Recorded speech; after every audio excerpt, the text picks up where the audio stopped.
that was something else. That was an interesting week. I'm still Chris. I'm still Christy. And this is still indeed the Washing Up. And we're here to discuss Bread Week. Yes, I don't know if week we really needed already. to We opened with a pun. to see everything we saw, and particularly Dampfnudels, but we were disappointed, I think, with the only thing we were disappointed with this week was that, unlike last year, there was no kibata. Oh, no kibata. Alvin and his kibata, that was missed. But what we've decided to do is that we've decided that we're going to actually provide more entertainment than kibata could. Exactly. You'll hear us all through the podcast. We'll be on a roll. Okay, I need someone to save me from this pun hole, and I think there's only one way to do that. We need an expert voice, and I'm clearly no expert at anything, Chrissy. Oh, I know. Let's get Olivia. That might work indeed. She won Bake Off and stuff. She did indeed. Hello, Olivia. How are you? Hi, I'm really good. And just so you know, I'm wearing my loafers. I was relying on you to save me. I thought I'd just, bring it down a level. Olivia, I think you just proved yourself. I needed to. I'm surrounded by puns. They're showering me. Congratulations all the way on winning, because, we haven't got to speak to you on the podcast since.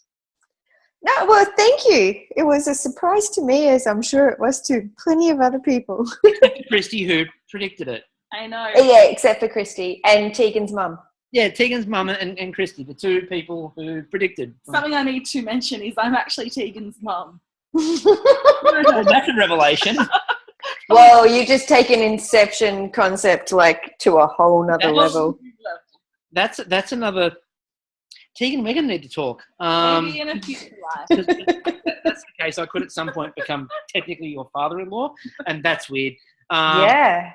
No, so Bread Week. Bread Week. Let's go to Bread Week, shall we? Yes. It was an interesting set of challenges, I think, this week. What did you think of the first idea, which was basically chocolate bread? You can't go wrong with chocolate. You can't go wrong with chocolate. Can't go wrong with bread. You know how I make it, though? I just get a slice of white bread and put some Nutella on it. There's my chocolate bread. You would have won. I think Paul Hollywood would have liked that person. I don't know. He was kind of shitty about everything. This week was the week where Paul Hollywood was just violently aggressive towards everybody. He was tough and scary. He was peak Hollywood. Peak Hollywood. He's going out with a Paul Hollywood bang. Yeah. Oh, it was really interesting too, because I think when this showed in the UK, I actually think it was week 3 was the week where it was announced that Bake Off was going to be moving networks and that Mary Berry wasn't going with it, and it was Paul Hollywood. Now, obviously they filmed it long before that, but it just seemed to time it so well. An angry Paul Hollywood the week that all this came out. It's interesting. It's the magic of television. Oh, it's perfect, isn't it? It's wonderful. It's a wonderful joy. Bit of synchronicity happening. Now I like, before we get into the chocolate bread, Val once again has her mantra going at the start of the episode, which was, "It's something I've been doing for years." Now I pointed this out last week. At no point did she say she'd been doing it well. She said she's been doing it a lot. And to be fair, and not being nasty about it, but she is older than everybody else there. Yeah. So I have no doubt she's been baking these things longer than everyone else. Bound to pay off at some point. Apparently it was Dampfnudel. Dampfnudel. Who knew? Dampfnudel was the key. But when we come to the chocolate bread, just to go back to the first challenge, what did you think about Paul Hollywood? He started off by going over to Candace, who won Star Baker last week, and just quizzing her on her list of ingredients. I was watching that and watching Paul quiz her and thinking I would have crumbled under the weight of Paul quizzing me that way. And then I heard what Candace was putting in her dough. 250 grams of butter and 4 eggs. That stuff needs like a whole day to prove. How is she going to do that in, 2.5 hours? Yeah, a lot of people seem to be overly ambitious in this series. I mean, you always get a little bit overly ambitious in Bake Off. That's one of the joys of it, is when someone gets a little overly ambitious and then manages to do it or gets really close to making it all work. But in this series, they just seem to be, I'm going to bake 50 million loaves of bread. How long have you got? 5 minutes. And it's like, I can do that. But Andrew did it smart. I thought his was going to be shit because when he pulled it out, it looked like the kind of rock cakes that come out when I try to make scones. It just didn't look like, it looks like Pete Evans had gone, this is my paleo bread that I've made with chia seeds and sadness.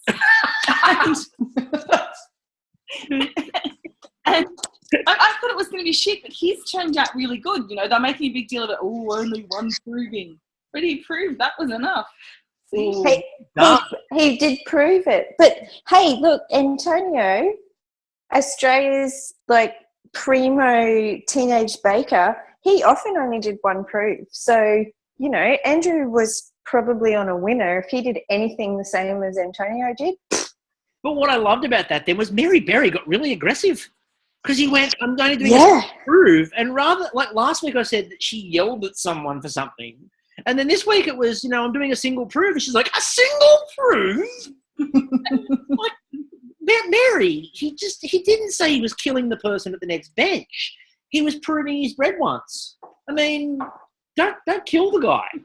Just, let him do it. If it fails, it fails.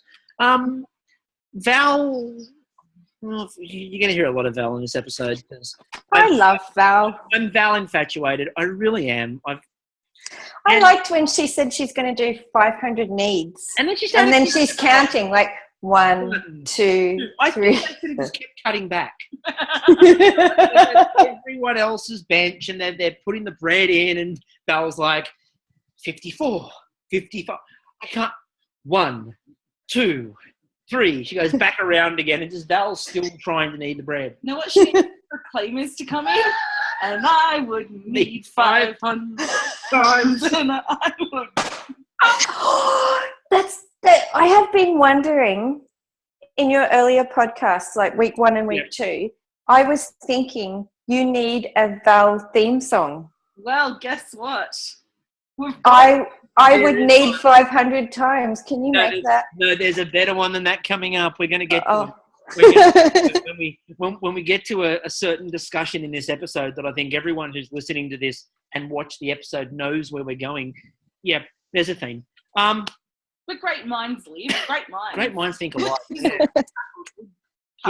Good cut through and traction. Yeah. Now, that brings us to something that it may bring old war wounds back for you, for us to mention. When he comes over and questions Rav about what Rav's doing, and Rav's response was, it's going to be like a bubka. Now, we needed one of Australia's foremost bubka television experts on, and that's why we've got you, because, but it's going to be like a bubka, and I had to learn about bubkas for, Great Australian Bake Off, but then he says it's going to be like a bubka, and Paul just goes, no, that's a Quran. Yes, that's the Quran. He has the big Quran argument with Benjamin. When he talks to Rav, he even said that's more like a cake than a bread. Now, you'd expect bread god Paul Hollywood to be able to get that one right. Well, I am pretty sure bubka is not a cake. It's a yeasted bread dough. It's an enriched dough. I was pretty surprised when Paul said, no, that's more of a cake. That confused me. I was like, Paul, are you just on too many hay fever pills right now?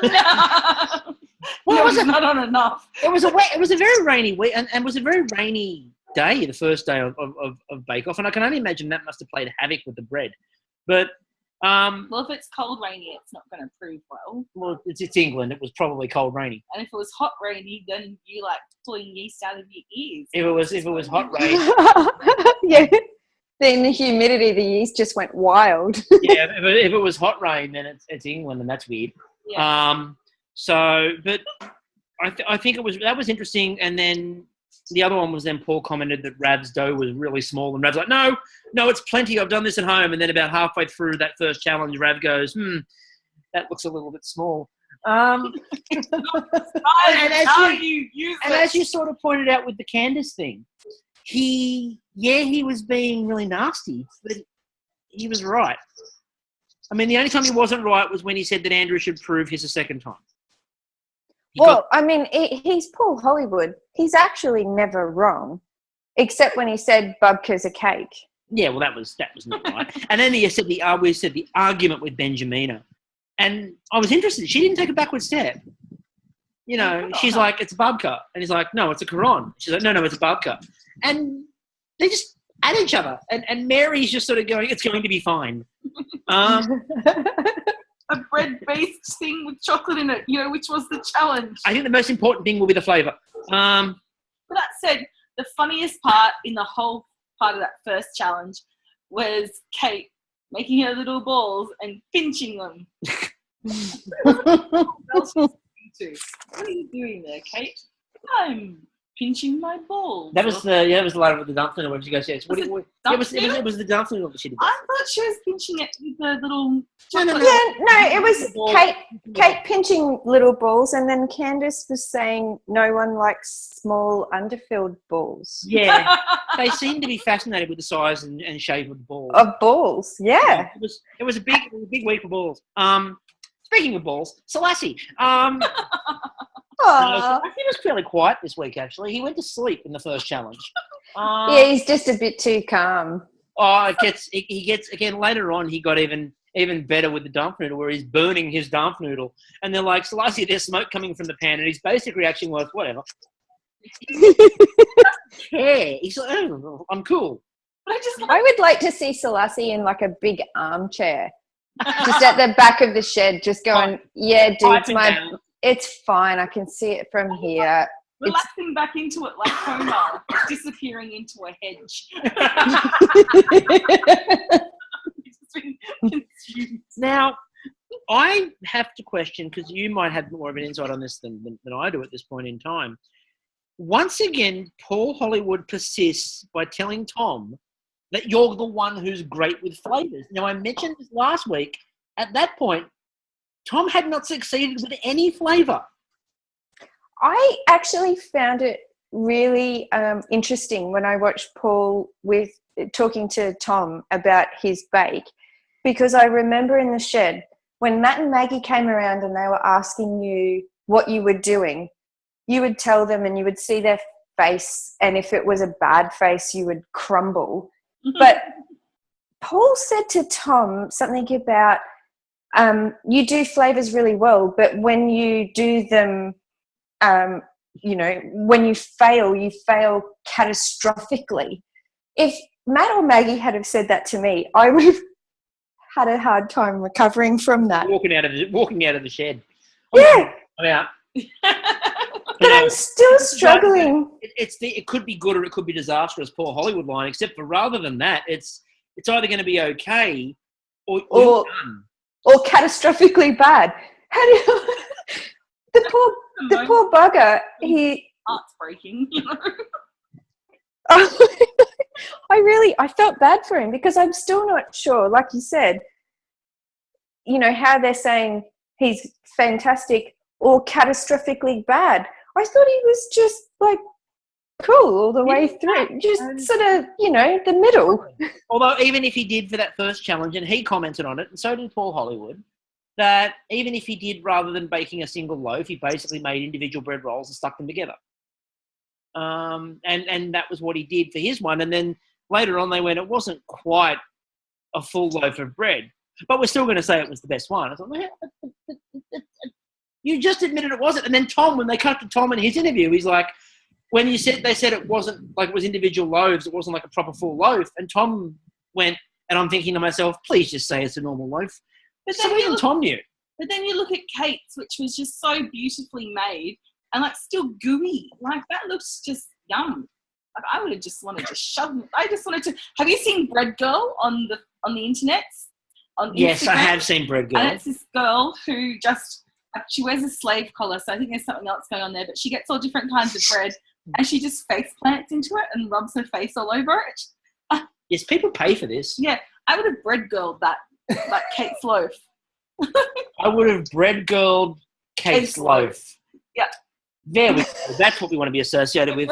And what is the technique claimed victims tonight? Because everyone, when Paul was sort of questioning everyone, normally they sort of go, oh, okay, and then go back to what they're doing.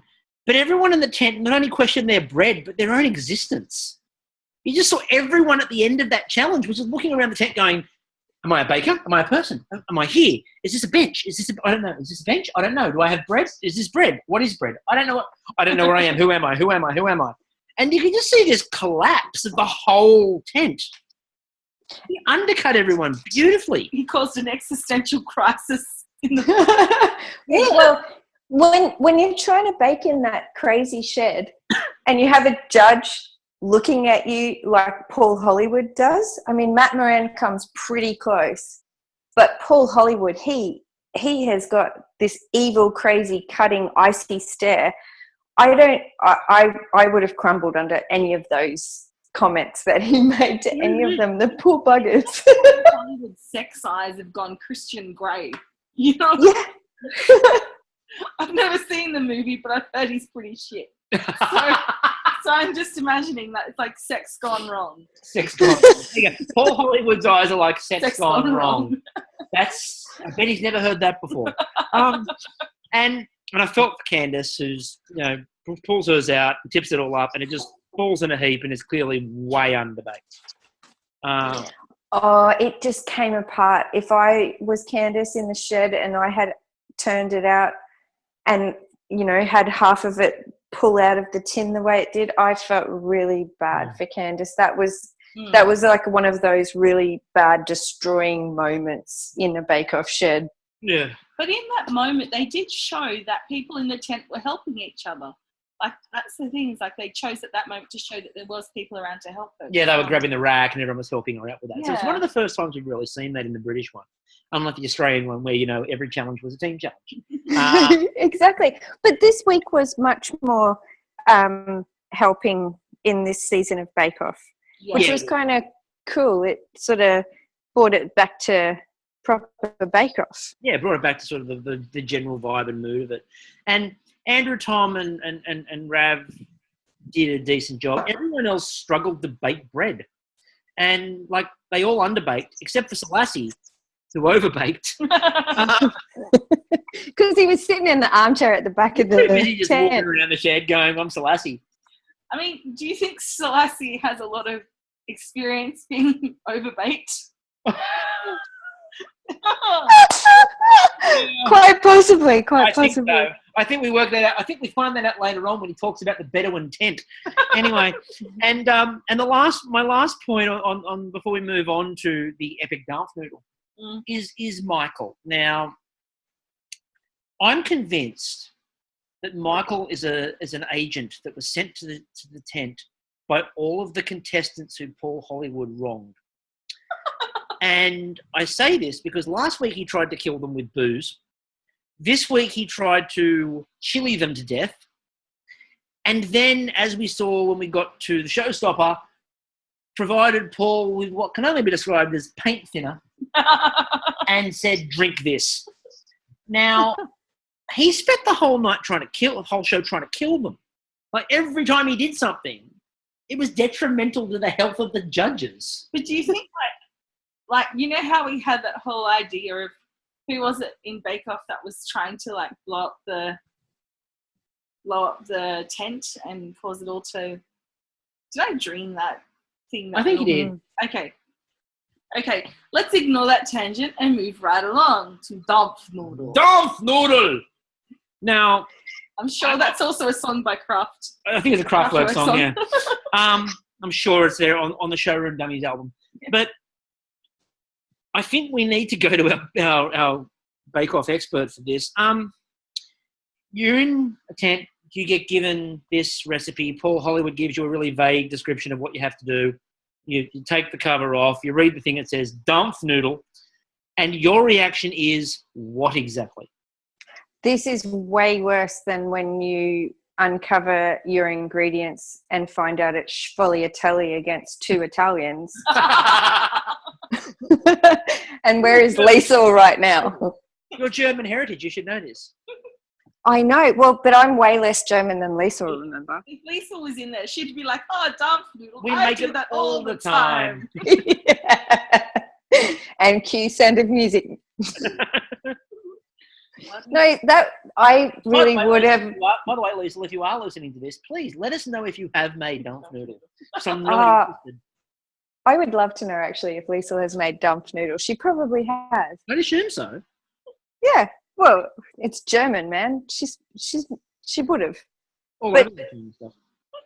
Steaming bread. Yeah. When you go into Bake Off, you know you're going to have to bake some bread. So you do a bit of practice. Yeah. But you don't practice steaming bread. I mean, you might, if you get something like they're going, "Oh, we're going to take you around the world," you might think, "Oh, if it's an Asian challenge, you might be steaming some bao or something like that." So, But not what you're not expecting. no one expects the Dampfnudel. No one expects the Dampfnudel. And Paul said in this one, what we're actually testing is knowing when the bread is baked. Now, if everyone who watched that first challenge is yelling at their TV at this point, they clearly can't. They all underbake their bread. So what's the point of a Dampfnudel challenge? This is not going to go very well. And then he gives the vaguest instruction in history: prove. Just prove. Not how long. Not prove they exist. Just prove. No, but that is the hallmark of a technical. When you get a technical recipe, you don't get very many instructions. And sometimes they tell you on the show, but every single technical recipe leaves out so much stuff. Oh, yeah, And Mary's always famous for basically doing a bake a cake. Yeah, make jam, make a sponge. Make jam instruction from last week, which was great when they all went. Genoese. And where we had the great comment of, I know what temperature the jam should be at. It's on the thermometer. I loved that. I thought that was really, really clever. Someone using their brain on the fly. It was wonderful. Yeah. What temperature should jam be cooked at again? I don't know. Hang on. Thermometer says so. I don't think I would have been smart enough to figure that out, actually. I wouldn't have. I would have missed it. We would have been worried because, like, our meat thermometers decided to just go the opposite direction than what it is supposed to indicate. Oh, it's opposite land. Opposite land. So, Hey, I cooked the lamb perfectly the other day by measuring out how far the needle had moved and calibrating it to the other side. I know, that's meant to needle. No. Hey, the lamb was perfect. I just want to say the lamb and the duck fat potatoes, amazing. Anyway, now I've talked up my own cooking ability. Duck fat. Yeah, duck fat potatoes, duck fat everything. Yeah. In that little bio bit they do on the Dampfnudel, because the Dampfnudel is so epic, it gets its own biography. The line "bake bread or the village gets it." Now that sounded like that was actually part of the Paul instructions in the challenge. If you can't bake this Dampfnudel, I'm going to destroy a small village in Kent. But that is actually one of the best bits about Great British Bake Off, when they do those little segments on the history of the bake, which you don't get in Australian Bake Off because, you know, our history is a little bit shorter. Yeah. They could have just inserted that Neenish tart documentary. No, So everyone would be on the same page. I won. Get over it. That would have been actually really cool in that episode if they harked back to what is the history of the Neenish tart, and is it pink and brown or white and brown, and they could have settled that in the show. It's been settled. I won. Anyway, and thank you for your vote. Everyone knows that's what you bought in supermarkets when you were 20. You bought pink and brown. Thank You obviously went to supermarkets like I did, Chris. Yep. And Christy went to proper patisseries. Yeah, and bakeries that had pink and brown ones. So, I won, and thank you again for your vote on that. I was very pleased. Absolutely correct. And also shout out to Fee for also voting in that poll. Moving on to, again, something that does flash back to Australian Bake Off that's not Neenish tart based. the Dampfnudel song that they sang. The song! They did a song! I forgot the song. But there was no Lamington song. Where was our shoe pastry animal song? Mate, cook some lamingtons there. I don't know. I don't think we can use Roll Paris anymore. I think that's... No, don't we need to reclaim Teenage Mutant Ninja Turtles. Is it a turd or a turtle? 2.5 cell.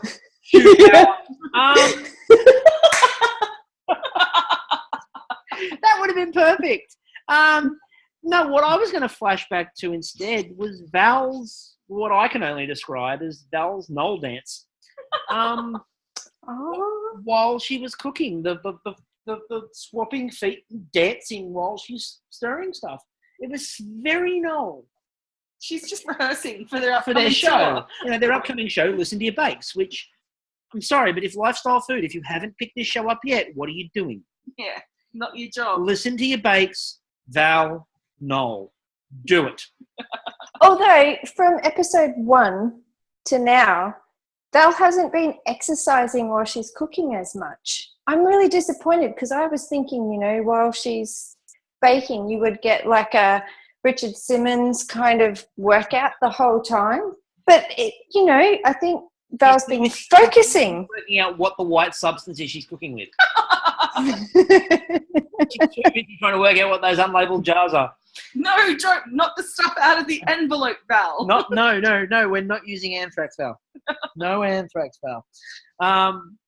And again, it was such a confusing challenge for the contestants that never have people known less about the challenge at the end than they did at the start.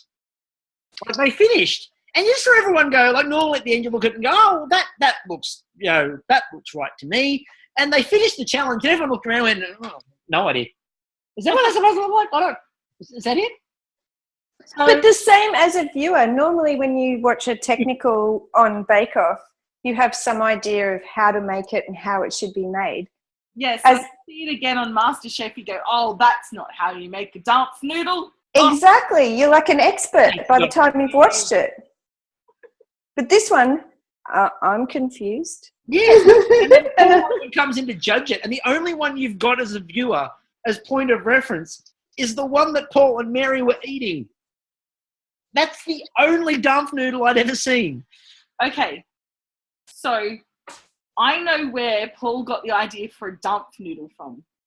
Paul Hollywood did his own little travel around the world cooking show recently because I just browsing through SBS Foods programs, and he went to Germany and he had Dampfnudel there. So he's obviously gone, oh, that's a good idea. I'll make that on Great British Bake Off. That don't sound quite like that. But that's my Paul Hollywood voice. It's uncanny, Mary Berry. That's a brilliant Mary Berry. Or maybe he wanted to just write that off as a tax write-off, so he just claimed he was doing it for Bake Off as just researching. But no, that's good information. We now know where the Dampfnudel came from, at least. I know. Other shows. Paul's misadventures. I'm surprised then that means then, because in that same series, that's the series where he went and made the bread that you didn't have to knead. Oh, that's right. That confused the hell out of him. Yeah. So there was a bread on this one show where you didn't actually have to knead the bread. Paul was thoroughly confused. Do that?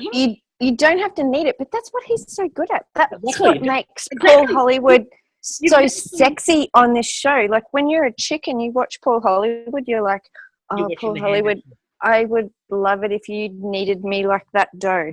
That's when he's Magic Mike, not Christian Grey, you know? Yeah. No, you're right. Yeah. Like, just genuining the bread. Genuining the bread. Yes. Wow,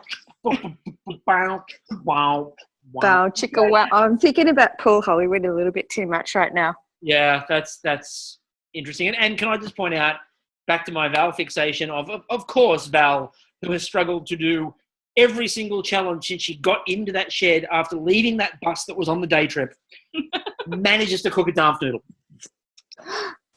And after the maths too, I loved watching Val. Oh, yes. Val and Sue do maths. Val and Sue teach maths to like third graders. It was so cute. This, But no, carry the one, no, this, no, I get it though. I missed out on going to a selective primary school, like a special school, not like for gifted kids. the good one. The good special, not special. Yeah. Yeah. So because I couldn't do long division, like they made me sit the mathematics test twice, and I just couldn't do the long division. And the second time I did it, the principal picked up my paper and he's looking at it and just shaking his head like he just didn't get why I couldn't do it. It's like I still can't. That's what calculators are for. So to be honest, I wouldn't have measured out the dough. I would have just grabbed even handfuls and gone, that looks right. And I just want to say to all my maths teachers who said, you're not always going to have a calculator on you. Guess what, bitches? Smartphones. Like you do.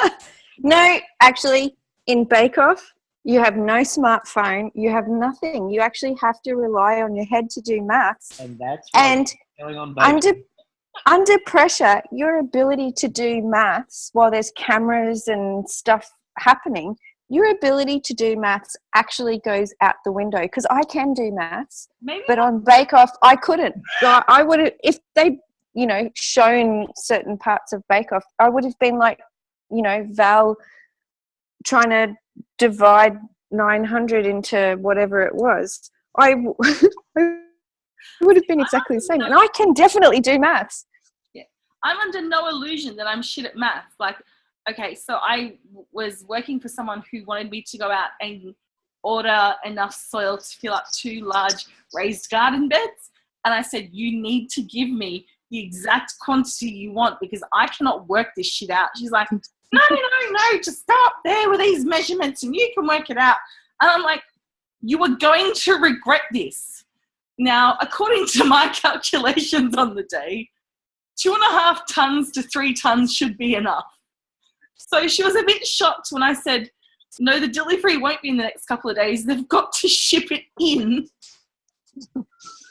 And honestly, did you do tons instead of cubic meters? Probably. Fuck knows what I did. So they got a lot of dirt. I'm really glad I got a promotion around that time and away from that area quite quickly. It was really good to see them, actually. I will admit, it was good to see in this one. They were actually doing maths on the paper and everything, and it was half ingredients and that, and the other half was just calculation. And I'm just going, you wizards. Yeah, it was wizardry. Sorcery. Maths in your head, no less. I know.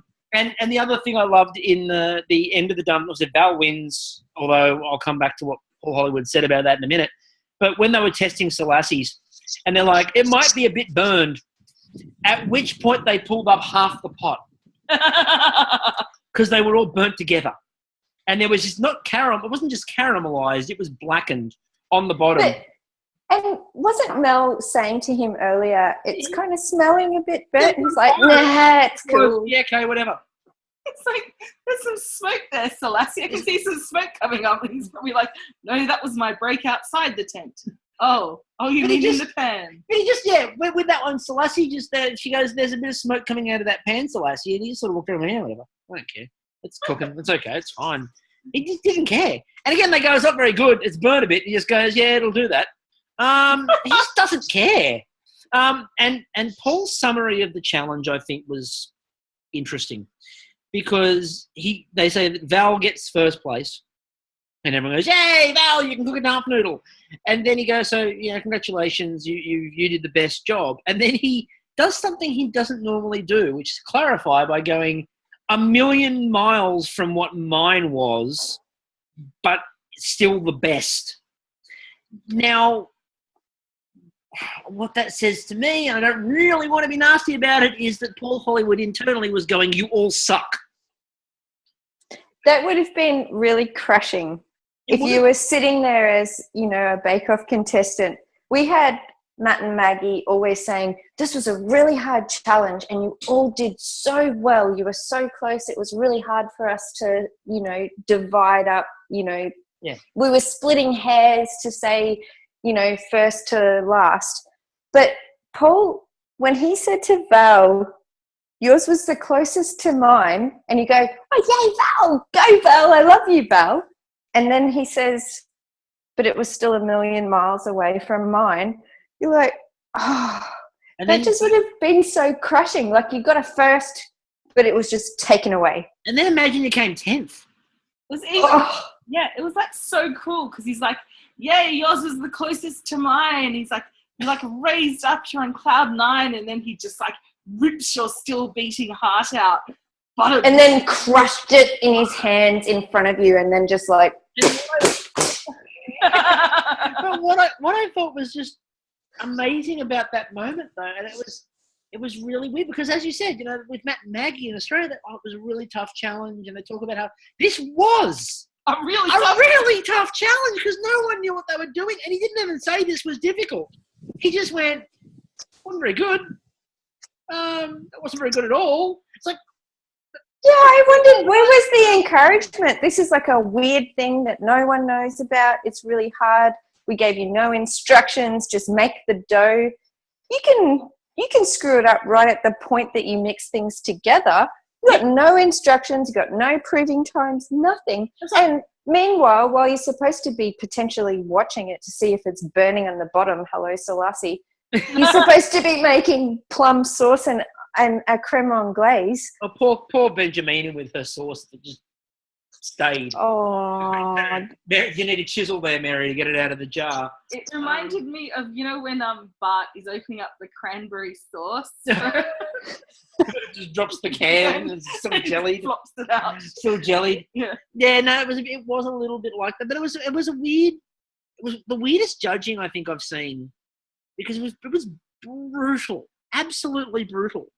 but do you think actually though, because it was so brutal, it made you like the contestants a little bit more because they coped really well with the brutality? They didn't really show them being that in that sympathetic light. They kind of just showed the fact that nobody knew what the hell they were doing, and then left them.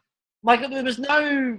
They've progressed and they've worked out. Like Kate was trying to, you know, and you know this obviously better than anybody does, where they're asking you to explain your method and what you're doing and what's supposed to be happening. Now, it's hard enough when you're doing that, when you know what you're doing. So imagine, like, they cut to Kate a few times and asked Kate what she was doing about making the Dampfnudel, and Kate's just like, I think I'm rolling I think this is. I think I've got balls to pinch.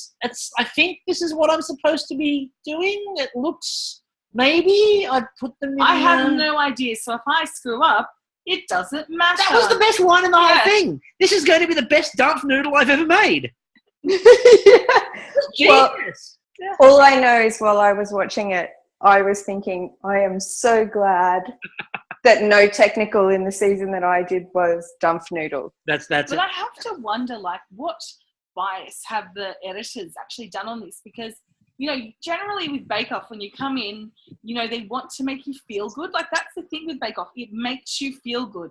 It's like masturbating. You've got an hour to yourself in front of the telly just to enjoy and come away feeling really relieved and good and relaxed, okay? It's a pretty accurate description, to be honest. Yeah, you know, you just want to feel good. And usually the And the editors judges come in at the end and tell you that you've done a good job. and rate you in order of how well you came. Except for this one, you just feel ashamed, like your mum caught you. And it's like the editors just like had a bad breakup with their girlfriend or something and just screwed, like just going, I feel like shit, you guys are all going to feel like shit. And so it's really interesting. I don't know if it was actually that bad in the tent that was the best they could come up with, or if it was just like, you know, like reflecting maybe the Paul Hollywood going to Channel 4 stuff. I think this is Paul Hollywood in Bread Week, and he's got a reputation for being an arsehole in Bread Week. Yeah, but this is beyond arsehole. Yeah, this is going right up the sphincter, almost to the duodenum. Like, this is how far up the clacker he was. No, I actually think we know our Bake Off audience is so adept at baking now. Because if you watch Bake Off, you know how to do stuff. That's where I learned everything, was watching Great British Bake Off, and then I went on Great Australian Bake Off, and apparently I knew how to do stuff. I know. So you've just got to keep educating your audience. Here's some new things, dudes. Well, if there's one thing that everyone learned from British Bake Off that helped out with Australian Bake Off, it was a bomb Alaska. But so And ciabatta. Showstopper, the bread basket challenge. Fascinating, just fascinating. Now I think you said when it started, I think if you thought making the 12 signs of the Chinese zodiac was difficult, why not just do all the fucking animals on Earth? 2 of each, technically, because she wanted to do Noah's Ark. Okay, so this is my favourite moment, I think, in the history of British Bake Off. The dialogue between Paul Hollywood and Val. Now, you have a theme. Oh, yes. You have a theme. It's all yours. Okay, let me see. And I can call you Paulie, and Paulie, when you call me, you can call me Val. You call me Val. Thank you, Paul Simon, for letting us butcher your song. This is the greatest piece of dialogue in Bake Off history. I'm not overstating this at all, and I'm going to live perform this. So, starts off with Val, and then Paul Hollywood interjects. Would you like to play Paul Hollywood? Or? Okay. Show me the dialogue. So you would like to play Paul Hollywood? This is the cold reading. So this is the cold read. We have not practiced this. That's me. That's you. That's me. That's you. Okay, you ready? just keep pointing. So, it's going to be a Noah's Ark. As in 2 by 2? No. It's they all went into the ark to get out of the rain. It's a hymn. As a plait. Yes. It's plaited. So it's a plaited ark hymn. Yes. And then this was followed up by the discussion about what animals would be in there. Now, at one point they say 2 giraffes, and Val goes, no, 1 giraffe. The other walked off. And then 2 elephants. No, not the elephants. Not the elephants. No time for elephants. There'll be 2, I think she said 2 monkeys or something like that. And then Val goes, and a dove. A dove? Just the one? Yeah, well, the other one flew away. Now, who decides they're doing Noah's Ark and then randomly selects the number of animals they're picking? Just, it's everyone, even Hindus know that Noah's Ark. And the title. Going in 2 by 2. And the title, not just calling it Noah's Ark. Like Paul gave her the easy way out by just saying, it's Noah's Ark. And Val goes, no, they all went into the ark to get out of the rain. It's a hymn. And if you looked when they showed it at the end, they called it, no, they all went out into the ark to get out of the rain. But they were outside of the ark. They called it the full name. They didn't even say Noah's Ark or the Noah's hymn. They called it the full line that Val said. No, now I have a theory on this. Sorry, okay, go. Olivia, you've probably got thoughts about this too. But, okay, some of you may have picked up that I know some stuff about paganism, because that's right. But, okay, in the tent in the Showstopper challenge, there was a lot of pagan symbolism going on. There was the corn dolly that Kate did, which is... Yep, the corn maiden. The corn maiden, yes, which is a traditional symbol of fertility. It's usually made out of the last wheat that's been harvested from the field and fashioned into a maiden, and then the farmers would bring it inside and keep it safe all winter and then plough it into the land to keep the harvest safe. So, and Kate had to get a little question about, is she going to have more kids? Because it is clearly a sign of fertility. The poor girl, she's like, no, I'm happy with what I've got.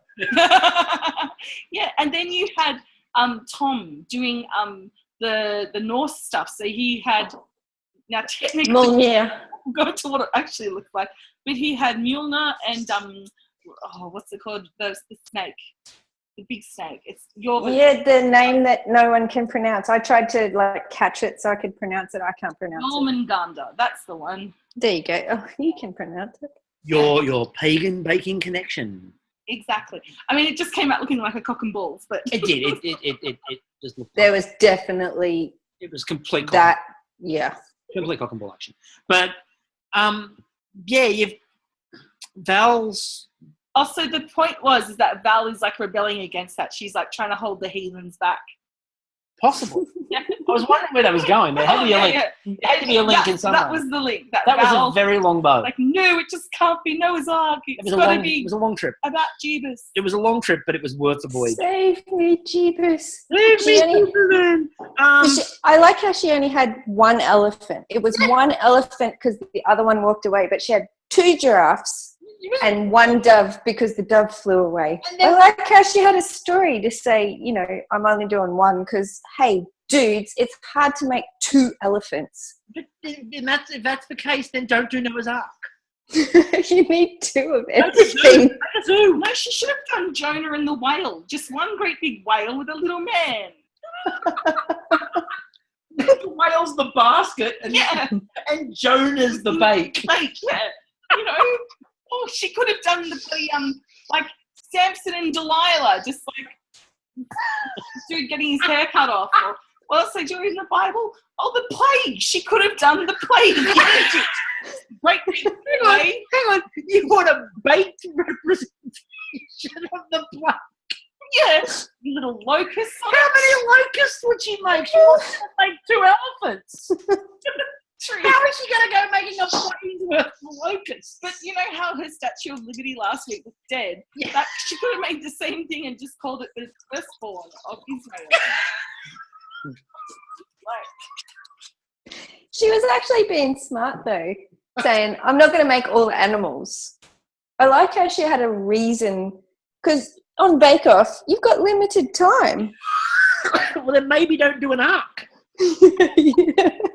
Maybe do something much simpler. Maybe the baby Jesus in a manger. There you go. You could have made the manger and the little baby Jesus. But she could have done like just a little simple. What's that thing called? It's got a name for it. The manger scene. Nativity. She could have done just a nativity. But then she wouldn't have done everybody in the nativity. She would have done Jesus and maybe Mary, but no Joseph. I don't have time. He walked away. She only had to do a centerpiece. She could have just coiled a big plait really high and they would have been like, oh, it's a showstopper. When it's a showstopper, you have to go high. That's the deal. She could have just coiled a plait and said it's like a, you know, snake charmer thing. Yeah. She could have. Well, like Nadia did last year. Isn't that what she did? Was like the basket thing. Yeah, the basket thing. thing. In there. It was quite amazing. It was interesting because I think you had, for me, Val just stole the show, not necessarily with quality of bake, but just with ambition. Yeah. Michael was amazing. Michael decided to maintain his philosophy of let's kill everybody. But doubt, put some booze with went in bit doubt, and the thing was, unlike normal where he puts something in there and surprises them with it, and they all go, "Oh, what is this?" When they said to him about, "We heard you put some booze in it," and they said, "What is it?" and Paul Hollywood stepped in the middle of it. If anyone knows his Cypriot drinks, it's Paul Hollywood. Mm-hmm. And he steps right in and just goes, no, it's this. It's about 99% proof, Mary. Mary goes, oh, I'll have that for breakfast. And the thing was, like, Paul's looking at him going, when he says it, as if to say, that's a bad call. That's a very bad call. I mean, look, one of 2 things, as I said, he's either a double agent brought in to try to kill them, or the other theory I had last week, which was his plan was get them drunk and then they might just vote for me. That was one of the first times, though, that Mary's been offered booze and she didn't drink it. Yeah, I think it was more like paint thinner. I think Paul, Mary looked at it. Paul was just sucking that down. Although I felt really bad for Michael when Paul said, do you want to sit before I tell you what I think? Yeah, brutal Hollywood. Yeah. That was... I would have been crying on the floor. Now... His tone sounds like he's actually being kind to you as well. That's what makes it extra. Like, I'm offering you a drink. What he's actually saying is, you're going to need it. Yeah. Now, to quote a wise woman with regards to Candace, what's with this wholemeal shit? Quite a really wise woman because, you know... No, the quote is actually, screw this wholemeal shit. Exactly, but it doesn't really work as well when I'm pointing this out because I want to know what the fuck was that idea of the 2 different rye, and it just...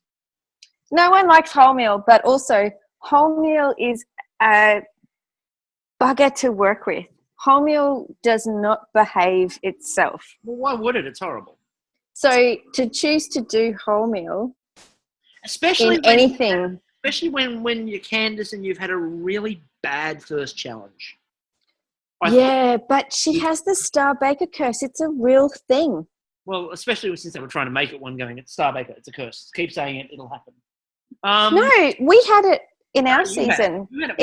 It's a real thing. Star Baker is a curse. But there were 2 curses in your shed.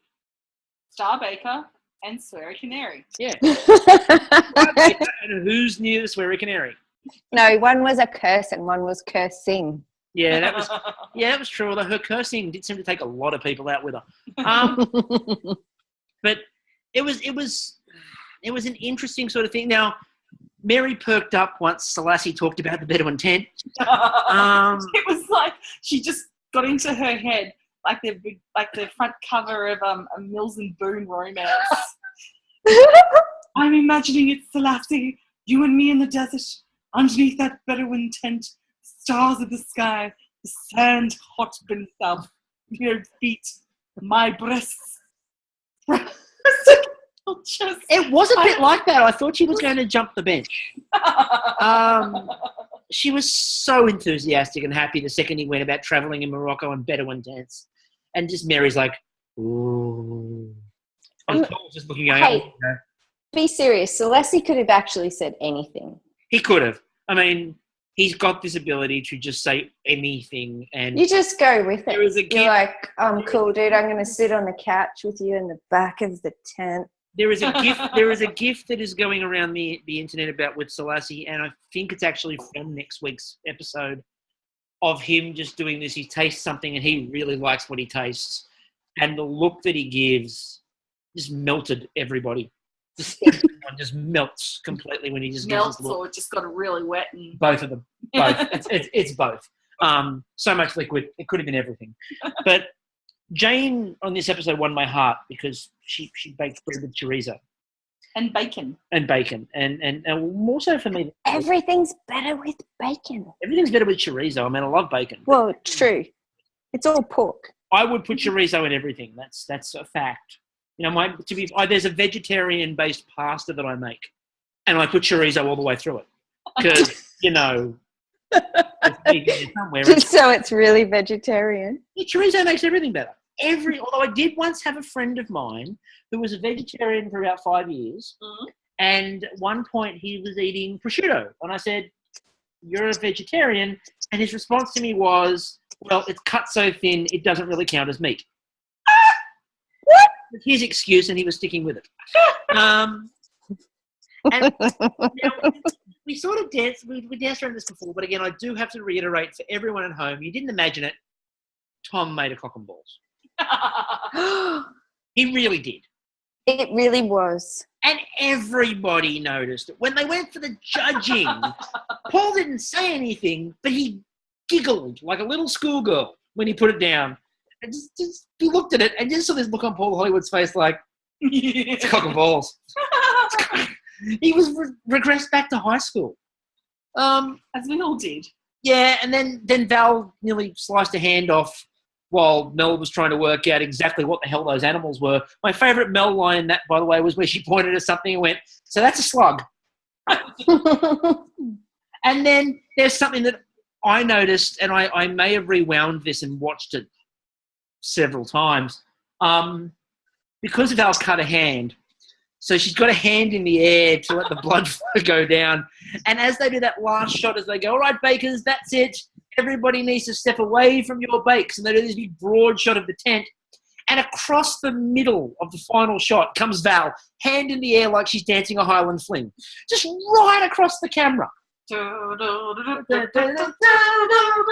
was brilliant. Is that Highland fling? It is now. And I just love that. It was, again, Val finds a way to steal scenes she has no right to be in.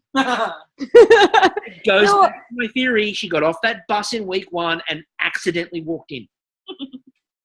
I really liked it when... Oh, I shouldn't say I like it. When Val cut a hand, I liked the fact that Mel is saying, not, "Can we get a medic and a Band-Aid?" come on, old girl, just get it together.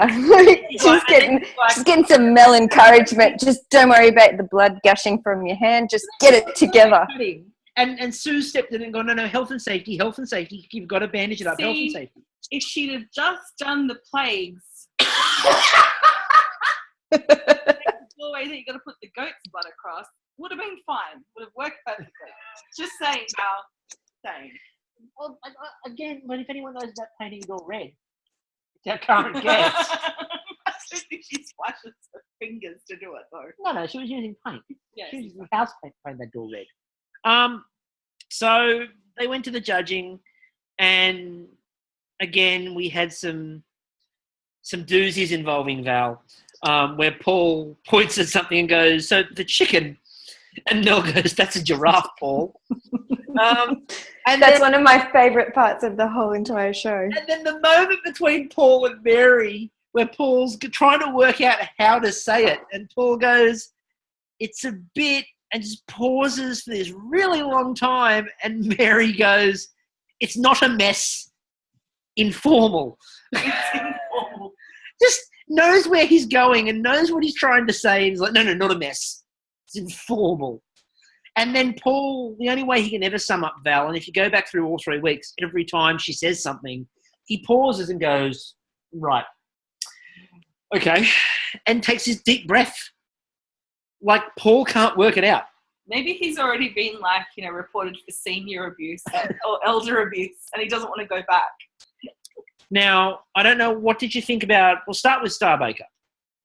Now, Tom got Starbaker. I personally actually thought Kate was unlucky. Yeah, Kate did such intricate plaiting. And you see, like, Selassie saying, I can't remember how to plait and I haven't watched the girls. Yeah. When you're a girl, you know how to plait because you plait your hair. So plaiting bread is no different, except that you can actually see it instead of doing it behind your head. Yeah. I'm sure Kate's got a badge for it. She probably does. It's like her, what is it? Is it brownies? Yes, she's a brownie leader. She's a brownie leader. So, she would know how to plait. But her plaits were incredibly intricate. And then there was, like, wheat on top of the plaits. And I was in awe of all of the plaiting. And she was consistent. She was fairly consistent across the board, and that was brilliant. And last week, Candice wasn't quite as consistent, but was outstanding with that pub. And the pub was crazy awesome. And won it on the one challenge. I thought that Kate was unlucky. I thought that Tom was fairly lucky. Yeah. He didn't do a bad job on anything, but I also didn't think he was blow away good on anything. I didn't think his cock and balls was actually more spectacular. Like, for me, my favourite bake of the whole evening was Kate's corn dolly. I just thought it just looked beautiful. It was symmetrical. It was very intricate work, yeah. The plating was incredible. I just wanted to bread go face. I know, you wanted to just rub all over it, we know. You would definitely get your bread badge from the Corn Maiden. Oh, mate, easily. And I suspect that Michael was sent home not for baking reasons. I suspect he was sent home for occupational health and safety reasons. Because of the number of times he tried to kill the judges, I think they just went, enough's enough. We can't risk national treasure Mary Berry and that Channel 4 guy, Paul Hollywood, dying on a challenge. I think Candice and Val were both saved by their Dampfnudel. They clung on by their Dampfnudels. You definitely can't go home when you win a technical unless you really just don't, put anything up as a showstopper. So as soon as Val won the technical, she was kind of safe. And I think I actually think legitimately that disappointed Paul. Because I got the feeling that Paul and everything else really was up. It was Val's time to go home. And he couldn't send her home. There was no way he could do it. Is that why he was mashing the bread at the end? Like, he just looked like he was taking out a lot of stress on everyone. Yeah, he wasn't just poking the bread. He was beating it up. Normally he just pokes the middle of it. He was opening it up and almost punching the bread. So I got the feeling, he wanted to send Val home because he sort of thought that was probably it for her. And instead of that, she won the Dampfnudel and she had to stay. Candice did a decent job on Dampfnudel, better job than Michael did. That saved him. And I think Candice probably also was saved by the pub the week before I think she got an extra week's grace out of that. I think they just. I think they have to definitely take into account. You do awesome stuff. Maybe you don't do so well in a particular baking genre. Yeah.